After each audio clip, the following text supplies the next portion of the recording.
Well, welcome back to the Reading and Writing Podcast. I'm joined on the podcast today by Kate Brandt, author of the new novel, Hope for the Worst. Joan Silber wrote about the novel, a riveting book that will make its mark on all readers. Kate, welcome to the podcast. Thank you so much, Jeff. Absolutely. Well, if someone hasn't yet heard about your new novel, Hope for the Worst, how would you describe the novel? Yeah, so this is a novel that is set mostly in New York City in the 1980s. And it is about a young woman, a 20-something named Ellie, who is, kind of lost. And she meets a kind of Buddhist self-created guru who seduces her, and she falls in love with him. And she also falls in love with his philosophy, with, Buddhist thinking. And he eventually rejects her, which is a real crisis for her. So this book is about the crisis, how she undergoes that crisis. It sort of paints a picture of that crisis, and then how she eventually comes out of it by the very end. The end of the book is set in Nepal and Tibet in the 1980s. So I would describe this as a coming of age novel. I would describe it as a Me Too book with a sort of Buddhist, in a Buddhist context. Well, do you remember the original idea or impetus that led you to writing the novel? Yeah, so this book is fairly autobiographical. And it's about an experience in my life that was traumatic and also very, very strange.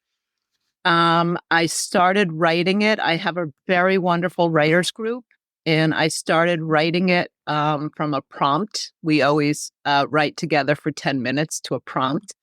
I started writing it to a prompt, and, the other women in my group said, you need to write more about this. And so that eventually grew into this novel. Well, can you tell us about your writing journey? Is this the first novel you had written? Well, this is the first published novel I have written. My father is a writer, so I kind of grew up with it in the house. But I would say my writing journey began when I was traveling. When I was 26, I backpacked around the world. And it was at a moment when, I was watching something and I kind of slipped into this different consciousness, and really wanted to capture that moment. I was in Zimbabwe and I was watching a woman walk down a train platform. The train was very late and she was wearing high heels, and the leather on the heels was curled up. It had peeled off. And for some reason, that sort of fixed me, and I started writing about all the things that I was seeing. And then I realized that writing was a way for me to be in a certain consciousness that I really like to be in. So I kept writing. And eventually, when I was in my 30s, I went to Sarah Lawrence MFA program, and I continued to write there. That was very helpful for me. And then I ended up, through that program, I ended up being part of my writers group. And my writers group is what has kept me writing. It's been hugely important in my life. Well, have you ever given thought to how does Buddhism impact or affect your approach to writing? Yeah, that's such a good question. So, the moment that I described about seeing this woman on the train platform, in Buddhist language, you might call that shunyata, which means like, it's kind of like an empty fullness.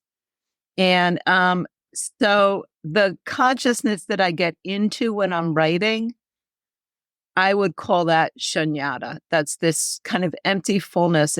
You're really completely in the moment. You forget yourself. I think that's the key to it, is self-forgetting. That's a phrase that Melissa Febos uses in her memoir, and I really like it. And, Buddhism also centers around this idea of no self, of Hmm. really kind of forgetting the self and not denying the self, but just forgetting it, this kind of freedom from the self and from desire. So, writing gives me that experience. So, it's very important to me. That said, I did bring a lot of Buddhist ideas into this book and kind of wrestled with them. I wanted my character to wrestle with these ideas, with the sort of contrast between the aspirational aspects of Buddhism or maybe any spiritual tradition and, her own mind, which was really obsessive and really out of control. And I wanted her to really sort of dwell in and talk about that strange experience. Well, can you tell us about your MFA program at Sarah Lawrence? How was that experience for you? So, I was one of a few other students who was older than Hmm. most of the students in the program. And I feel like I really benefited, one, from just the chance to really, really focus on writing and push other parts of my life aside. I was working when I went. And I also, the best thing about the Sarah Lawrence program in particular was that you met one on one with a teacher every 2 weeks. And honestly, that feedback was the most helpful. To be honest, you take your work into a group of maybe 10 people who are all making comments on it, and the comments can be very contradictory.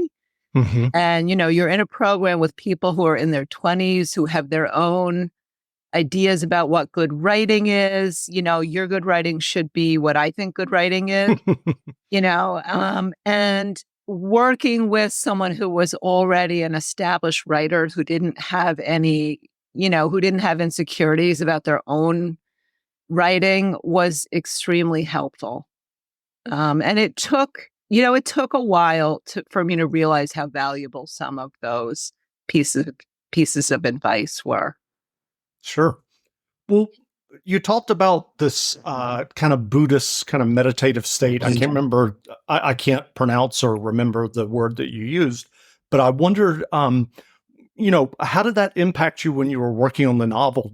It seems to me that you probably did not do a ton of plotting, that you just kind of let the story grow as you were writing. Would that be accurate? Yeah, that is accurate. I mean, this is not a plotful story. This Hmm. is a story that is character based, that is real. It's sort of the story of a mind in some ways, and what goes on in a person's mind and following that and sometimes in microscopic detail. Um, so I tried to put a lot of Buddhist ideas in the book. I guess I've said that already. Can you remind me of the question? Oh, I was just asking about your writing process. I mean, you had talked about this Right, kind of meditative state, this right, Buddhist word that right. you would use. And I was just wondering, when you would sit down to write each day, were you just kind of trying to get into that state? Well, I was trying to get into that state, yes. But, you also, if you want to build a story, things do have to happen and Hmm. there are things that have to be there. You have to know what your narrator, for me, it was first person. So you have to know what your narrator's problem is. And so it was fairly easy for me to recapture many of the scenes because I was writing from my own life. But what I really, really struggled with was the ultimate form that the book should take. So it had many reincarnations. It was, at one point, it was made up of letters between two archaeologists, one of whom was in Tibet. Mm-hmm. At another point, it started with a Westerner who was part of a uprising in Tibet. Um, and so each time I wrote a new version, I would bring it to my writers group and they would tell me whether it worked or not. So this was a real, going back to the blackboard kind of process. And it took me a long time. I was concerned because the story is kind of quiet. It really Mm-hmm. is about, a, a mental journey. And I felt like I had to make it more exciting. But in the end, I decided to really rest on my strengths as a writer, which are really about creating a mood, and not to worry so much about starting off with with a lot of action. Sure. Um, but it took me a very long time Do you still meet with your writing group? still meet with my writing group. I'm so grateful for them. Um, we really try to support each other. There's so much trust between us, so that when we write something, it's sort of like what I was describing about meeting with one of my teachers at the MFA program at Sarah Lawrence. They don't have any axe to grind other than how can I help her make this story Sure. what it can be. So there's tremendous trust. It's also very interesting because you really get to know people, everyone's backstory and everyone's kind of inner life. So it's sort of very intimate also. And so they really helped me co-create this book in the sense that they kept sending it back to the drawing board, even when I was, it's not that I disagree with their comments, but I don't know what to do about it, but they believed that I would find my way. And when I really didn't believe it anymore. And so they really co-created the book, and I'm very grateful to them. And I still really depend on their support and friendship. That's wonderful. Well, I'm wondering, over the years, have you read other novels that wrestle with kind of Buddhist ideas? And I wonder if you could mention one or two of them that you may have read over the years. Yeah. So I wouldn't say, I'm not sure I would exactly say a novel. I would say Okay. Kate Wheeler is a Buddhist and a writer. And some of her stories were doing exactly what I wanted to do. I would also say that other novels that kind of were like mentoring novels for me, one of them was Anne Patchett's State of Wonder, which is also about a journey and a narrator who is changed, by going far away. And also, there's a book by Deborah Levy called Hot Milk, which is also about a young woman who is wrestling with a problem that she cannot solve, who happens to be away on vacation with her mother. And, the same kind of portrait of a person who has a lot of questions and insecurities and feels kind of lost.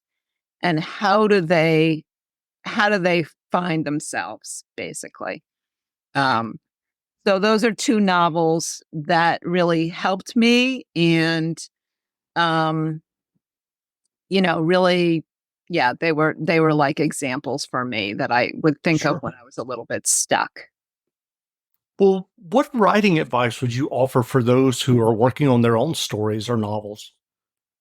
Well, I'll pass on some advice that was given to me by one of my writing teachers early on. She said, go towards what glows. And I have taken that to mean, make sure it's tugging at you. Make sure you're really, really interested in the story. For me, because I am such a slow writer, it's such a long process for me. I have to make sure I don't get bored of it before I'm finished. Hmm. So I think that's one very important part of it. The other advice I would give is, give yourself as much time as you need. I hear a lot of people talking about how many words, they need to finish each day. Sure. I personally don't like to look at it that way because you could write, 500 words, but they might not be good words.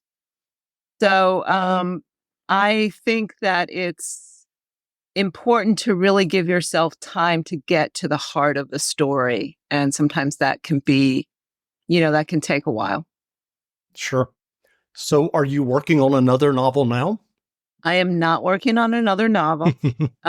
This novel took me so long to write, and it was, a struggle for me. So right now I'm just trying to dabble and do some short pieces.